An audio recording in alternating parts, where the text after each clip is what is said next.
이장님이셔서 가난하게 자라지는 않았지만 농사를 짓는 부모님 따라 일을 많이 도와드렸어요. 그런 영향력으로 성인이 되자마자 저는 시골을 벗어나 도시에서 일을 하며 살고 싶었고 멀리 떠난 타지에서 미용을 배워 미용실에서 일을 하기 시작했어요. 당시 여자 혼자 독립해서 사는 모습을 안 좋게 보는 여러 시선들이 있기도 했고 마침 그 지역에 작은아버지께서 거주하고 계셔서 작은아버지 댁에 얹혀 살면서 일을 다녔죠.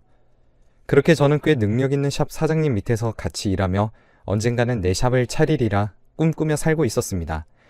당시 80년대 후반이라 사회적으로 운동한다는 학생들이 많았잖아요. 그래서 거리에는 자주 시위하는 소리가 났고 저처럼 일반 시민들까지도 최루탄 가스를 마시며 길거리를 다녔던 기억이 나네요. 그때는 시위하는 학생들 때문에 경찰들이 길거리에 많았어요. 물론 제 작은아버지 슈퍼 근처에도 경찰들이 배치되어 있었던 날이 많았죠. 그러던 중에 제가 쉬는 날이었는데 작은아버지께서 잠시 일이 있어서 저에게 슈퍼를 봐달라고 하셨고 제가 대신 보고 있었습니다. 근데 어떤 경찰 한 분이 슈퍼로 들어와서 껌을 하나 사더군요. 계산하는 중에 그 남자가 껌을 하나 먹고서 남은 껌 종이에 갑자기 혹시 이 종이에 아가씨 집 주소 좀 적어줄 수 있겠어요? 하는 겁니다. 저는 당황스럽기도 하고 황당하기도 해서 싫다고 했죠. 그런데도 가질 않고 계속 종이를 내밀며 한 번만 적어달라고 서 있는 거예요. 그래서 제가 고민하다가 지금 살고 있는 작은아버지 댁 주소 말고 시골 본가 주소를 알려주었어요. 멀어서 찾아오지 못하게 하려는 수작이었죠. 그렇게 그 경찰은 주소가 적힌 껌 종이를 가지고 갔어요. 그 후로 꽤 시간이 흘렀을 거예요. 확실하게 기억은 안 나지만 몇 개월이 훌쩍 지났을 적에 명절이라 시골 본가에 가야 하는 상황이었거든요. 날 맞춰 내려갔는데 집 앞을 보니 우편함에 편지가 잔뜩 쌓여 있는 거예요. 몇 개는 땅바닥에 흙도 묻어가며 나뒹굴고 있는데 받은 사람을 보니 전부 제 이름인 겁니다. 그리고 보내는 사람 주소를 보니 무슨 경찰서 누구라고 써 있더라고요. 그걸 봤는데도 저는 아는 경찰이 아무리 생각해도 없는데 누구일까 곰곰이 생각하게 되었죠. 그 순간 떠오른 게 몇 개월 전 슈퍼로 와서 껌을 사갔던 그 남자가 떠오르더군요. 그 남자 말고는 제게 주소를 알려달라고 했던 사람은 한 명도 없었어요. 그곳에 있던 편지가 좋기 수십 통은 되더라고요. 집에 있던 막내 동생이 문을 열고 나오더니 도대체 누구야 언니? 없는 사람을 찾는 편지가 주 1회는 꼭 오더라 하더라고요. 근래에는 오지 않길래 언니랑 연락이 닿았나 보다 생각해서 저에게 전화하지 않았대요. 그리고 저는 시골집에서 날짜가 한참 지난 수십 통의 편지를 읽었고 그 남자의 손글씨에서 진심을 느꼈습니다. 그리고 저는 그 남자에게 답장을 하기로 마음을 먹었습니다. 그렇게 시작된 편지로 사랑이 싹이 트게 되었어요. 당시 경찰 신분이었던 그를 위해 경찰서도 가고 평범한 연인처럼 데이트도 즐기면서 만나기 시작했습니다. 그렇게 사랑이 무르익으며 우리 둘은 점점 서로가 없으면 안 되는 존재로 자리 잡아갔고 결국 저는 작은아버지 집에서 독립하여 그 남자가 저희 동네로 근무지를 옮겨갈 때쯤 함께 살게 됐어요. 그 남자는 지금의 제 남편이 되었고요. 당시에 젊은 남녀 둘이서 결혼한 것도 혼인신고한 것도 아니었지만 그 작은 단칸방 안에서 20대 청춘 둘이서 참 행복하게 살았습니다. 남편이 자상한 성격이고 저는 줄곧 일만 해와서 집안일에는 재주가 없었는데 남편이 요리도 잘하고 집안일도 잘했어요. 원체 깔끔한 성격이기도 했거든요. 그렇게 저와 남편은 동거한 지 2년 되는 23 청춘에 아이가 생기고 말았습니다. 당장 결혼할 수 있는 형편이 되지 않아 일단 같이는 살고 있으니 나중에 아이를 낳은 다음 결혼할 형편이 되면 그때 식을 올리자 해서 양가 부모님께 임신 소식을 알렸습니다. 저희 부모님과 시댁 식구들도 많이 걱정하셨지만 남편의 뜻이 강력하니 저도 따르기로 했어요. 그렇게 우리 둘은 혼인신고 먼저 하고 아이를 낳는 것에 양가 부모님께 승낙을 받았습니다. 지금 생각해보면 둘 다 정말 어린 나이였네요. 저도 만삭이 되기 전까지는 계속 일을 하려고 했지만 혹시라도 무리하다가 아이가 잘못되기라도 하면 어쩌나 하는 생각에 잠시 일을 중단하기로 하고 집에서 태교에만 전념했고요. 남편은 잘 다니던 경찰 일을 때려치우고 다른 일을 하기 시작하더군요. 그러면서 일용직을 전전하며 하루 벌어 하루 먹고 살아도 만삭인 제가 먹고 싶다 하는 건 다 사줬어요. 나중에 쌍둥이 아들을 낳고 나서는 본격적으로 택시기사 일을 하기 시작했어요. 그래서 일하는 만큼 월급이 많아지니 남편은 하루에 4시간을 자며 20시간은 택시 안에서 보냈습니다. 끼니도 빵 같은 걸로 간단히 해결하면서요. 그래서 우리 4식구 충분히 먹고 살 수 있었고 있는 형편은 아니었지만 그래도 모아 쌍둥이 아들이 걸어 다닐 때쯤 제대로 된 결혼식을 올리고 새들어 살 수 있는 집도 얻었어요. 그렇게 네 가족 단란하게 살다가 저희 부부도 애들 키우며 30대에 접어들었고 아이들을 유치원에 보낼 수 있어 저는 다시 일을 시작했죠. 그때부터 저와 남편은 맞벌이를 시작했습니다. 애들이 커가면서 저와 남편은 예전만큼의 사랑은 아니었지만 전보다는 다른 의미의 사랑으로 가정을 꾸려나가고 있었습니다. 그러던 어느 날 일이 끝나고 저녁 무렵 아이들을 데리고 집으로 오는데 갑자기 집에 전화가 왔어요. 바로 남편이 교통사고가 났다는 소식이 들려왔죠. 너무 놀라서 주인집 아주머니께 애들을 맡겨놓고 허둥지둥 병원에 갔는데 남편이 응급실에 누워 있었어요. 다리를 다쳤는지 붕대를 감고 있었죠. 대체 이게 무슨 일이냐며 제가 울먹이며 물었는데 남편은 그저 괜찮다고만 하고 자세히 말은 안 해줬어요. 제가 걱정할까봐 자세히 말을 하지 않았지만 제 짐작으로는 아마 택시 운전을 하다가 사고가 난 것 같았죠. 그때부터 남편에게 잠시 일을 쉬었으면 좋겠다고 했고 대신 집안일을 남편에게 맡겨 제가 외벌이를 하기 시작했습니다. 쌍둥이 애들이라 애들 유치원 졸업하고 초등학교에 입학하면 외벌이로는 교육비를 감당할 수 없겠더라고요. 물가는 점점 올라가고 외벌이로 버는 환경이 버거웠지만 자식들 예쁘게 커가는 모습을 보는 것으로 만족하며 열심히 일을 하며 버텼습니다. 근데 너무 무리했었나 보더라고요. 언제는 제가 일을 하다가 쓰러졌는데 그때 기억이 잘 안 나지만 눈 떠보니 병원이었고 남편과 애들이 옆에 있었어요. 어떻게 된 일이냐고 물어보니까 남편이 저보고 너무 무리하면서 아침부터 밤까지 일하다 보니 과로해서 그런 것 같다고 의사가 그러던데 쓰러지면서 뒤통수가 땅에 부딪히는 바람에 뇌진탕이 왔다고 하더군요. 그래서 회복까지 한 달 정도 병원에 입원해야만 했어요. 당분간은 무리하면 안 된다고 해서 그 당시 가지고 있는 돈 탈탈 털어 남편과 상의 후 지방으로 이사 가기로 했고 그렇게 터를 옮겼어요. 이사 가서도 일을 해야 했기에 완전히 회복이 안 돼도 일자리를 구해야 했어요.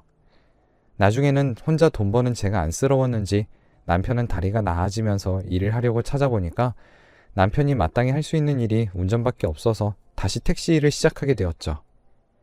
그러던 어느 날 우리 가족은 TV에 나오던 대전 엑스포로 주말 여행을 떠나게 되었어요. 일상 속의 기분 전환도 필요했고 무엇보다 아들 둘이 가자고 떼를 썼기 때문에 저희 부부는 선택권이 없었어요. 무조건 쌍둥이 아들이 가자고 하면 가야 했죠. 그래서 기차를 타고 엑스포로 가서 이것저것 구경도 많이 하고 신기한 전시회도 보고 맛있는 군것질거리도 먹으며 즐거운 시간을 보냈어요. 그때 남편이 애들 둘 손을 잡고 걸어 다녔죠. 그런데 좀 걷다가 뒤를 돌아보니 남편 손엔 애들이 없고 남편 혼자 있는 거예요. 그때 엑스포엔 수많은 인파가 몰렸는데 사람들 속에서 아이들의 손을 놓친 것 같았어요. 그래서 남편에게 우리 애들 어딨어? 라고 물으니 아까 엄마한테 간다고 했는데? 이러더라고요. 그 당시 쌍둥이 애들은 초등학생이라 다행히 말도 잘하고 집 주소도 기억하니 저는 심장이 내려앉는 듯한 기분을 느꼈지만 별일 없을 거라 생각했어요. 그래서 근처 관계자분에게 이러한 일이 있었다고 하니 미아보호소로 한번 가보라고 하더라고요. 그래서 저와 남편은 놀란 가슴을 애써 진정시키며 미아보호소로 갔습니다. 제 인적사항과 남편의 인적사항 그리고 애들의 인적사항까지 다 말해주니 조금만 기다리라고 하더라고요. 아이가 보호소로 올 가능성이 크다며 안내방송을 해드리겠다고 해서 저와 남편은 두 손 꼭 잡으며 기다림의 시간을 가졌어요. 그때의 1분이 1시간 같았습니다. 그 지옥 같은 시간이 1시간, 2시간, 어느덧 엑스포 마감하는 시간이 다가오자 저와 남편은 발을 동동 구르며 사태가 심각해졌다는 걸 느꼈죠. 저는 남편에게 애들 손을 놓치면 어떡하냐고 구박을 했고 제 눈에선 눈물이 나왔습니다. 그 당시엔 저와 남편은 핸드폰도 없었고 애들도 마찬가지였거든요. 유괴 사고도 많이 발생했던 시기라 시간이 지날수록 저희 불안감은 더욱더 커져만 갔어요. 쌍둥이들은 그날 끝내 미아보호소에 오지 않았습니다. 이대로는 집에 갈 수 없어 근처 여관에 방을 구해 하룻밤을 자고 그 다음날 아침 다시 미아보호소에 찾아갔어요. 그날 또 아침부터 저녁까지 하루를 꼬박 기다렸건만 제 아들의 소식은 들을 수 없었습니다. 이대로 아이들을 영영 못 보게 되는 건가 하는 불안감과 절망감이 제 머릿속을 채우기 시작했죠. 하루 더 있는다고 해서 아이들이 돌아올 건 아니니까 보호소에 저희 집 주소와 집 전화번호를 적어드리며 저희 아이들이 오면 꼭 좀 연락을 달라고 신신당부를 하고 미아 보호소를 떠났습니다. 그리고 근처에 있는 파출소로 가서 실종신고도 해두었고요. 그 일이 생기고 지금 20년이라는 시간이 지났습니다. 20년 동안 집 전화는 단 한 번도 울리지 않았으며 저희 아들 생사는 알 수가 없었네요. 지금쯤 살아있다면 20대 후반일 터인데 살아있었다면 경찰서나 보호소를 통해 저에게 연락이 오는 것이 당연했습니다. 그렇게 1년, 10년, 20년 그 시간을 어떻게 보냈는지 지금도 가슴이 타들어갑니다. 남편과 저는 매일 자신을 탓했고 그날 여행만 가지 않았더라면, 그날 그냥 근처 공원에 가서 산책만 했더라면, 남편이 애들 손을 꼭 잡고 놓지 않았더라면 하는 후회들로 20년이라는 긴 시간을 보내왔습니다. 저와 남편은 어느덧 50대가 되었고 이제는 쌍둥이 아들이 죽었다고 생각하며 가슴에 묻었습니다. 하루하루를 그냥 목숨이 붙어서 그냥 산다는 느낌으로 살았네요. 그러다 어느 날 저희 집 화장실 리모델링 공사를 맡기게 되었습니다. 업체는 전봇대에 붙어있는 전단지를 보고 연락을 했어요. 연락을 하고 약속 시간을 잡아 저희 집에 타일 시공하시는 분이 왔는데 건장한 20대 후반의 남자 2명이 와서 친절하게 설명을 해주는 겁니다. 샘플 타일도 보여주고 시공 사진도 보여주며 이렇게 저렇게 해서 이렇게 하겠다고 싹싹하게 설명을 하는데 젊은이들이 고생이 많구나 싶더라고요. 그러면서 자연스럽게 제 아이들도 생각이 났어요. 제 아이들도 딱 또래 정도의 나이일 것 같았거든요. 그래서 그 젊은 동갑내기 사장 2명한테 저희 집 화장실 공사를 맡기기로 하고 견적서를 받고 공사 대금을 입금하려고 했어요. 그런데 견적서에 적힌 이름이 20년 전 잃어버린 제 아들의 이름이랑 똑같은 겁니다. 저는 순간 가슴이 떨렸고 그 2명의 남자에게 저기 입금자 이름이 정재우 씨인데 혹시 옆에 계신 남자분 이름은 정민우 씨인가요? 라고 용기를 내어 물었습니다. 그 건장한 20대 사장 2명은 깜짝 놀라더니 커진 눈동자로 저희 이름을 어떻게 아세요? 라고 하는 겁니다. 그래서 제가 혹시 20년 전에 대전 엑스포 라고 운을 띄우니 그 2명은 엄마? 라고 하며 떨리는 목소리로 저에게 물었습니다. 저는 아들? 이라고 말하는 순간 그 2명의 남자는 지금까지 어디에 있었냐며 눈물을 흘리더군요. 제가 지금까지 50살 넘게 살면서 가장 심장이 크게 뛰고 그렇게 감동을 받은 적이 없었을 겁니다. 지금 다시 생각해도 그때의 벅찬 기분은 말로 설명할 수가 없네요. 아마 이산가족을 상봉한다면 이런 느낌이겠죠? 그때 옆에 저희 남편도 있었는데 두 아들을 서로 껴안으며 눈물만 1시간쯤 흘린 것 같네요. 서로 놀란 가슴에 남편이나 저나 그리고 쌍둥이 두 아들, 말문이 막혀 말도 제대로 못하고 소리내어 울었죠. 겨우 진정을 하고 자초지종을 물어봤습니다. 20년 전 엑스포에서 어떻게 되었냐고, 왜 미아 보호소에 오지 않았냐고 물으니 그 당시 8살이었던 아이들은 아빠 손을 놓치게 되자 그 자리에서 가만히 있었다고 합니다. 그래서 그 자리 가만히 있으면 엄마 아빠가 우릴 찾으러 오겠지 라는 단순한 생각에 1시간 정도 그 자리에서 기다렸대요. 그런데 어떤 아줌마가 말을 걸어왔다고 하네요. 그 아줌마는 부모님 잃어버렸니? 라고 물어보고 아들들은 네 라고 하자 아줌마만 따라오라며 걱정하지 말라고 했다고 합니다. 그래서 저희 아들 2명은 그 아줌마를 따라갔고 그 아줌마 차에 타서 아줌마 집으로 갔다고 하네요. 이게 말이 되는 소린가요? 남의 집 귀한 아들을 발견했으면 보호소나 경찰서에 연락을 하는 게 당연하지 않나요? 그 여자는 당시 남아선호 사상이 간절했던 시대라 저희 아들 2명을 자기 자식으로 키울 생각을 가지고 있었나 봅니다. 그래서 그 여자의 집에서 초등학교를 지내게 되었다고 하네요.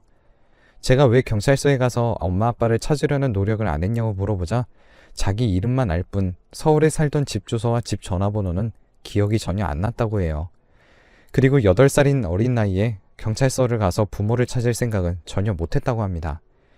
그 아줌마가 워낙 잘 챙겨주고 엄마 아빠는 잠시 여행을 갔다고 하며 성인이 되면 찾아온다는 말을 하니 어린 마음에 그렇구나 하고 넘기고 저희를 기다렸다고 하더라고요. 순진하고 착한 8살이었던 아들들은 그 말만 믿고 그냥 그렇게 중학교도 졸업하고 고등학교도 졸업하게 된 것이죠. 그렇게 커가면서 자연스럽게 모든 사실을 깨우치게 되었고 성인이 되고 군대를 다녀온 후 본격적으로 친모를 찾아야겠다는 생각을 했대요. 어렴풋이 기억나는 건물들을 중심으로 옛날에 지냈던 곳이 서울의 은평구란 사실을 알게 되었고 그곳으로 거처를 옮기고 막노동과 잠일을 하다가 기술을 배워야겠다는 생각에 타일 기술을 배웠다고 합니다. 그렇게 쌍둥이 아들 두 녀석이 같이 팀으로 일을 하게 되었던 것이었죠. 어릴 때 살던 동네에서 일을 계속하다 보면 어쩌면 친모를 찾을 수 있다는 희망만 가진 채요. 그렇게 하다 전봇대에 화장실 리모델링 전단지를 붙이게 된 거고 그걸 제가 보고 연락을 하게 된 것이었죠. 하늘이 도운 걸까요? 20년간 죽었다고 생각했던 쌍둥이 아들을 다시 만나니 저는 이제 죽어도 여한이 없습니다. 지금까지 저희 아들을 데리고 가서 키워줬던 아줌마도 마냥 욕할 수는 없었어요. 물론 그 여자도 잘못을 하긴 했지만 그래도 저희 아들 2명 모두 고등학교 교육까지 잘 마치게 해주었고 아들들의 말을 들어보면 정말 친자식처럼 잘 대해주었다고 해요. 그래서 시간을 내서 그 아줌마라는 사람을 한번 만나 뵙기로 했습니다. 그리고 두 아들들과 같이 살기로 했고요. 남편과 저는 이제 남은 시간이 30년도 남지 않았는데 20년이라는 시간을 잃어버린 만큼 남은 인생은 제 아들 얼굴 매일 보고 살 겁니다. 아들 둘 장가가는 것도 보고 손주도 보고 그렇게 평범하게 살다 가고 싶네요. 혹시나 아이를 잃어버린 분들이 계실지 모르겠지만 희망을 잃지 마시고 꾸준히 찾는 노력을 계속하세요. 그러다 보면 저처럼 우연히 하늘이 도운 것처럼 재회하는 날이 오게 될 겁니다. 전 정말 하늘이 절 도운 것 같네요. 제가 만약 다른 동네로 이사를 갔으면 평생 아들을 못 보는 거잖아요. 저도 혹시나 하는 마음으로 애들이 어릴 때 살던 그 동네에서 20년 넘게 살고 있었거든요. 평생 감사하는 마음을 갖고 남들에게 베풀며 살겠습니다. 한 많았던 제 인생, 이제 꽃 좀 피워도 되겠죠? 제 이야기 들어주셔서 감사합니다. 모두